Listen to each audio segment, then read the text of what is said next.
Welcome back, WNST, Towson, Baltimore, and Baltimore Positive. I'm going to try not to knock over anything into the water here. I'm in Chestertown. We're outside. I tried to set up outside in Ocean City on day 5, and Mother Nature did not allow it. But it's always beautiful in Chestertown. Anytime you want to just have a perfect anything, come to Chestertown. All right, so I'm here to meet Heather Mizeur. She's running for office. We'll get to all that. I'm here to eat a crab cake with Chris Golder. We're at 98 Cannon. We're in Chestertown, and I just want to say this. My whole life I've heard about this place. Never been here. I was a little late, a little sweaty getting in. I came over this bridge, and I've always heard it's going to be beautiful. It's going to be beautiful. And when I pulled in, I thought, I'm going to begin the show today with Heather. I'm going to say, yep, it's beautiful. Here I am. Here we are. And I went through the little town and figured it out a little bit, saw a coffee shop or whatever. But every one of these places I'm not bringing my wife. Part of the tour was, it's an hour away. It's just over the bridge. We can come. You don't have to go over the bridge. You can go around. Mm-hmm. Here we are. You can come both ways. When's the first time you came here and said, I want to live here? Because you're not from around here. Oh, my gosh. This is an amazing story because my wife and I came here in 2005. Is that before or after you ran? Before. When did you run? Well, I was on city council in Tacoma Park in 2003 to 2005, and then in 2006 I ran for the state legislature. That's when I saw the city paper stories on you, started to get you on the radar in Baltimore. Fair enough. Okay. When I was running for governor in 2014. 14 was your governor year. When I was on the front cover of that Okay, 14. paper. That's the year I voted for you. Our Chestertown story is that we came here to meet friends for a weekend who had a place and had been saying the same things. You got to come to Chestertown. And oh my God, it's map, beautiful. It's amazing. It's not a place you go through. It's a place you go to. It's a destination point for sure. Yeah. And we came here to visit them, and I immediately fell in love because it's very similar to where I grew up. Although, actually, that's not fair. I grew up in rural Illinois where there's only corn, soy, and bean fields. We did not have. You had to drive someplace to find a bridge. There was no water, no colonial history. We crossed this bridge to come into Chestertown. We had lunch with some friends of ours. A crab cake, as a matter of fact, over at Kitty Hawk. Of course. Up the road. Crab cakes bring people together, Heather Mizeur. They do. Well, because we are always in search for the perfect crab cake, and we've got some great contenders here in Kent County.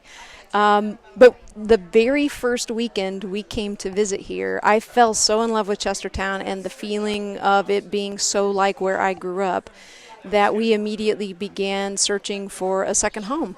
And 1 week after our first introduction to Chestertown, we had a winning bid on a small cottage here in town. 1 week? That is love. My wife and I were sort of met. Yeah, I mean, it's sort of like that. It's like, okay, this is the place. Exactly. And how many of the little towns had you been to over here? Any of them?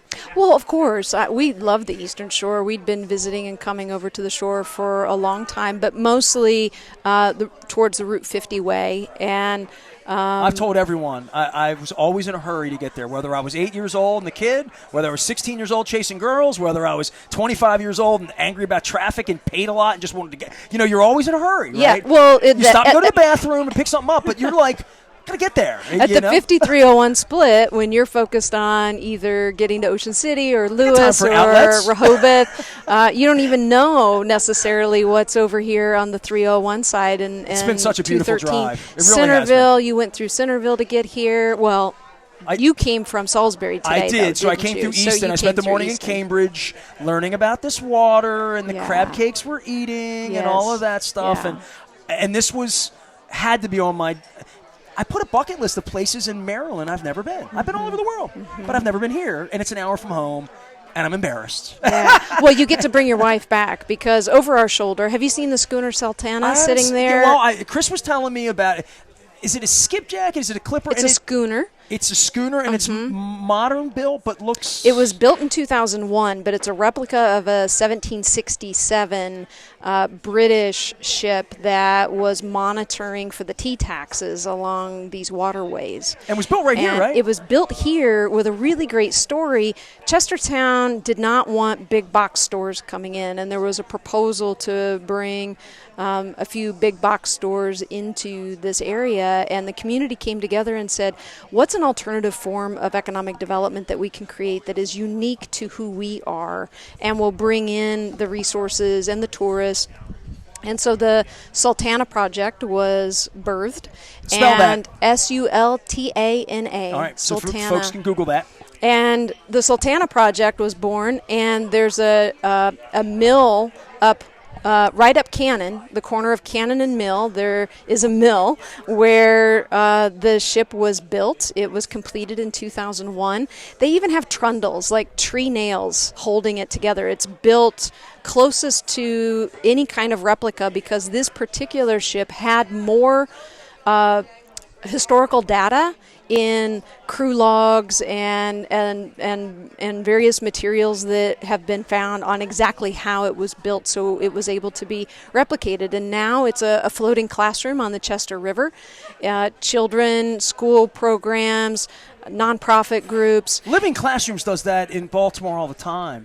So like taking people out, and we are so blessed with water. You grew up in a cornfield. Exactly. Look how it turned out. Exactly. Well, and there's nothing like being on the Chester River, and it's just a beautiful opportunity to be in touch with some of what makes this area so uniquely beautiful and precious for everyone who is blessed to live around here. Well, I'm 100 yards away from it. It does look like it's from the 1700s, so I'm going to have to probably get closer to it and get out on the pier and figure it out. And when you ride on it, it has a cannon that explodes that is very impressive.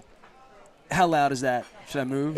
It's holding your ears worthy. I'm on the record as being very anti-cannon in Baltimore because I live at the harbor for 18 years and it goes off and it scares the hell out of everybody. Yeah. And I'm like, that's not a sound we should be making after 2001. Heather Mizeur is here. We're at 98 Cannon. I was calling it Cannons because I had like speaking of cannon sounds, right, in the harbor. And part of this tour, we're going to get to the crab cake. Chris is going to come out. We're going to do all that. You're a little different than some of my candidates because you're running for office. I've had a couple people that have already won their offices. I had Mayor Jake Day on. I had Rick Meehan on Ocean City. I'm going to be with some former officials and Donna Edwards having a crab cake. Communities and coming together and getting voted on and left and right and blue. What's Chestertown like? I mean, when I Google it up, politically lately, the water, obviously an issue, right?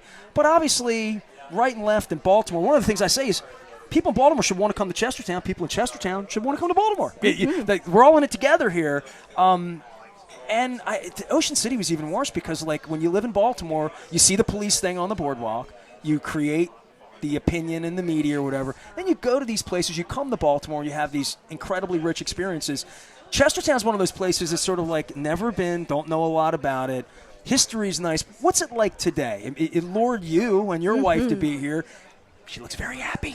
I'm happy to be here. My wife's not going to be happy that she's not here. Well, you get to come back and bring her. And I want to give one more plug to the Tall Ships because if you don't get to ride it while you're here, a really fun time to come back. We have a great community event the last weekend in October, sometimes the first weekend in November. It's called tell me. Down Rigging Weekend. And the Tall Ships, not just the Schooner Sultana, but the Pride of Baltimore, the Kaimar Nickel, all of the big, like, if you will, pirate ships. Yes, okay. We have docks for all of them, and they're all set up, and they're lit, and you can take tours, and you can buy tickets. And I heard there's music. There's a town festival and music and food, and always a good time here in Chestertown. What weekend is that? October something? Last weekend in October, first weekend in November usually. All right. Yeah. Wow. I Down rigging. Pumpkin spice involved in that probably as well. So that is the big festival here. One of, actually. Okay. We've had, for years, pre-COVID, we have every May what we call the Tea Party Festival. It is not political from like what you would consider like the Tea Party wing of the Republican Party. Tea Party Festival is a celebration of our colonial roots. We heard about our ancestors here, heard about the tossing of the tea overboard in Boston way after the fact, and we had our own rebellion here. Like Flintstone. And it's reenacted here for a large community festival. Is tea served?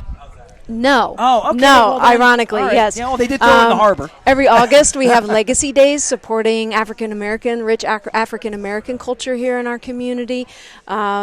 We have a college here that is one of the most amazing four-year institutions in Maryland called Washington College. Yeah, I mean, I've had friends over the years that have, and actually friends that have coached there, and different things. I'm embarrassed I've never been here. Keep talking. I want to learn. Keep learning more. What else do I need to know about this place? We have a new marina that was built also from the perspective of wanting to invest in long-term sustainable economic development for the community so that larger yachts like this can come in for the day. We have a gorgeous park here called Wilmer Park, right across the over. Well, the where people homes are so walking. beautiful. I mean, I drove today for the first time in my life through Cambridge. Got off of 50. And I went into the town. I was also in Easton today. I went over to Wise Markets and got some fruit this morning. My sponsor. Thank you, Wise Markets. Another wise conversation. And the older homes. My wife's going to flip because it looks like New England. They're all very, very much like small towns. My farmhouse was built in the 1700s, and does it have Wi-Fi? It does now. Okay, yes, exactly.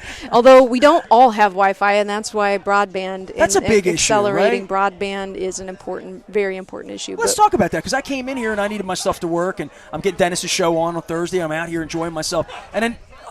You live in a city, you kind of take Wi-Fi for granted until it goes down. And my wife freaks out because it's how she works. It's how my wife works. It's how I work. It's how every child learns. It's how every teachers teach. Yeah. Percentage-wise in this county, because I hear about rural all the time. Where are we?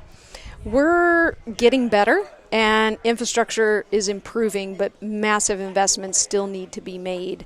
It's a little bit better around in an area like this, in Chestertown, but if we're talking a larger conversation about all of the Eastern Shore, which you've experienced today, there are still way too many people that have to drive to a Starbucks over in Wicomico County to get Wi-Fi because they can't hold a Zoom meeting in the Wi-Fi that is available to them in their Zoom homes. needs video, right? so that really that makes you prehistoric if you can't take a Zoom meeting, right? Yeah. I had this happen today. I pulled over in Centerville. I was afraid I would not have. I did a live shot with Dennis, and I had to. It's one of the reasons I was late. I literally had to pull over, and because I thought in my mind, you're an idiot if you're driving down that road thinking you're going to get Wi-Fi. Like if you really need Wi-Fi. And I'm right. I wouldn't have had it in certain places. It can be in certain places, yeah. It's touch and go. And sometimes it doesn't even make sense. Like I finally have really good Wi-Fi at my farm because there was a big 5G line laid along the highway there. Thank you, working wife. working towards getting more connectivity in the area, but we had to pay to then that last mile connection into the farm. But even with that connection at my farm, at the end of my driveway, you can't get a signal. Okay, so let's talk about red and blue then. We could bring this in because you're running for office. This is one of the things in D.C. that most of the country is underrepresented in that way. I mean, I've flown across this country. I've drove. We're spoiled in Baltimore and New York. We're spoiled in the Metropolitan Drive in D.C. to Boston, where there's humans. And then you just drive right over the bridge, and you don't have Wi-Fi all of a sudden. And could you live in a place without Wi-Fi if you're from where I'm from? I guess if I wanted to slow my life down, I could. It would feel to me in D.C., this would be something that everyone in Idaho and Kansas would agree that they would want to send their representatives to D.C. to say, cut the crap, Verizon, straight on down the list. We're going to federally, this is for our children, this is for education, this is for children that aren't born yet who aren't going to ever have a textbook. Tell me about that part of it for how people in this restaurant would feel about that if they don't have Wi-Fi. Because my experience has been there's a certain amount of people that just still have a flip phone and they don't know what they don't know, and older folks think differently about it than younger folks. I haven't been anywhere on the Eastern Shore where this isn't an issue. That's why I wrote an editorial that the Baltimore Sun ran back in March laying out proposals for using the what I was hoping would be momentum towards infrastructure proposals at the federal level to tag team with state investments, because the Is that Pete Buttigieg? Is it when we see infrastructure, I'm always thinking roads and trains and all that. Is this considered infrastructure when we say infrastructure? Well, it's considered infrastructure. Broadband itself would be a little bit more under like commerce and energy departments, but we're here to learn. The infrastructure package that is coming through, though, I have to give props to one of the big leaders on this at the federal level. Jim Clyburn, also a longtime African-American member of Congress. Helped get a guy elected, from what I remember. Yeah, he did.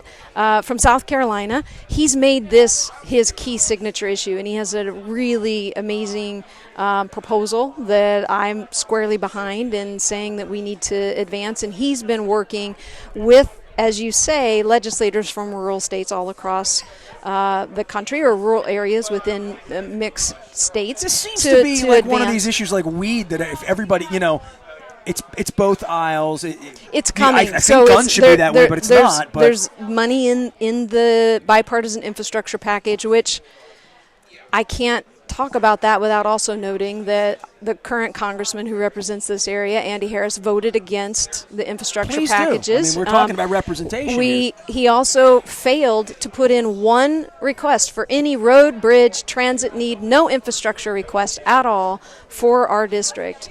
And meanwhile, there were 20-some projects, $130 million of very specific projects throughout the state of Maryland that the legislators in the other districts were able to advocate. We need someone in the Congress that not only understands our needs, but is willing to do the work to make sure that we bring back to our district the targeted investments to address our crumbling infrastructure and infrastructure in every way that it can be considered. Yes, broadband is infrastructure, and as the Biden administration, the Biden administration is talking about human infrastructure now. That we also have to make sure we're making smart investments in healthcare and education and workers' wages. Like it's a whole package. Before I go completely in segment 2, we're going to have a crab cake with Chris Golder. Heather Mizeur is here. She's running for office. You can go look it up. We're in Chestertown at 98 Cannon. On the crab cake tour, you can find it at #crab cake tour if you want the crab cakes. All of it is at BaltimorePositive.com and YouTube and Instagram and anywhere else I can snap a picture. And I need Wi-Fi to get all that up. So I'm glad you're working on it.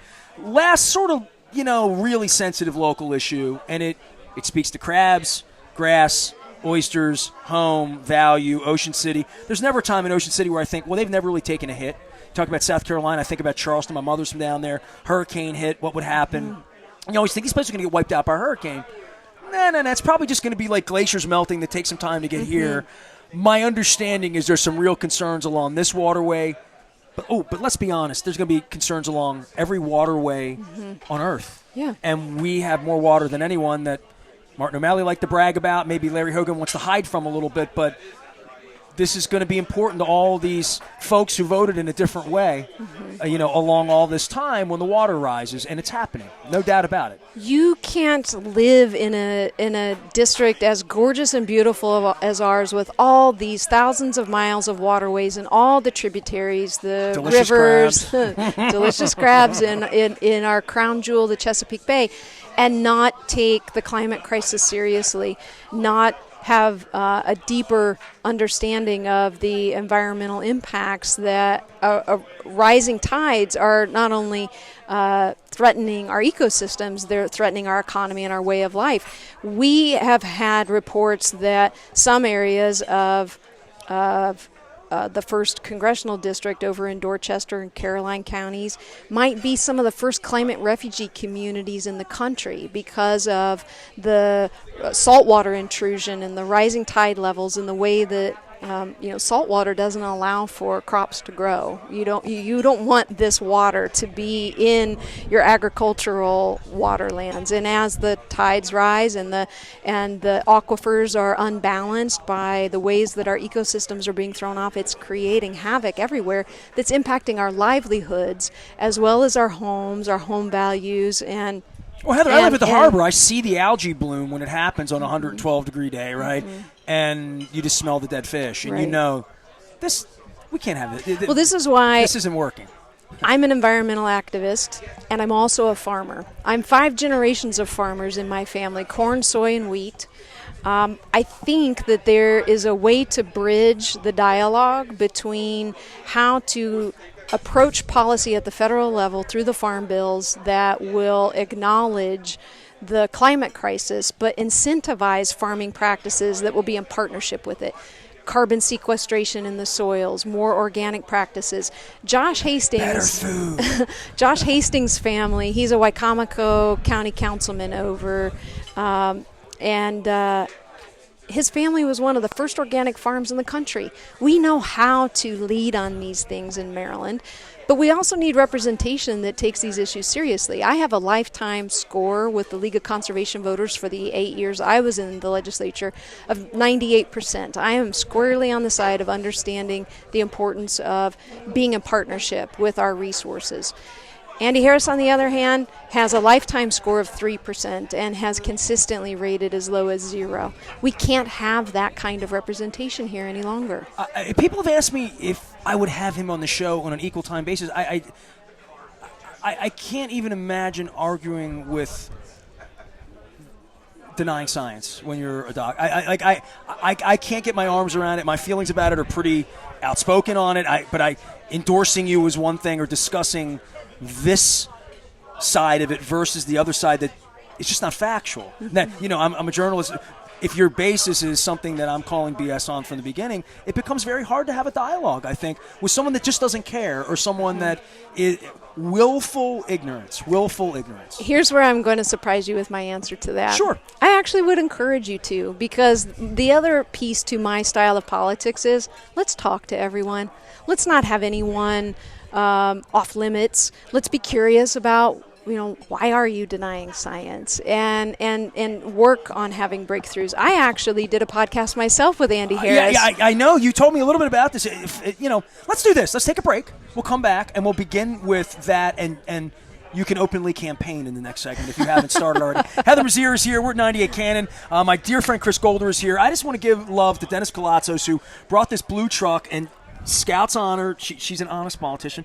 There was a man on a scooter that stopped to check the vehicle out from head to toe. We couldn't quite snap a picture in time before he jumped back on it. But I've snapped 20 of them over the weekend, because in Ocean City it was just like, it was crazy, So thank you, Dennis. I'm bringing it back. I still. How many miles is it to Baltimore from here?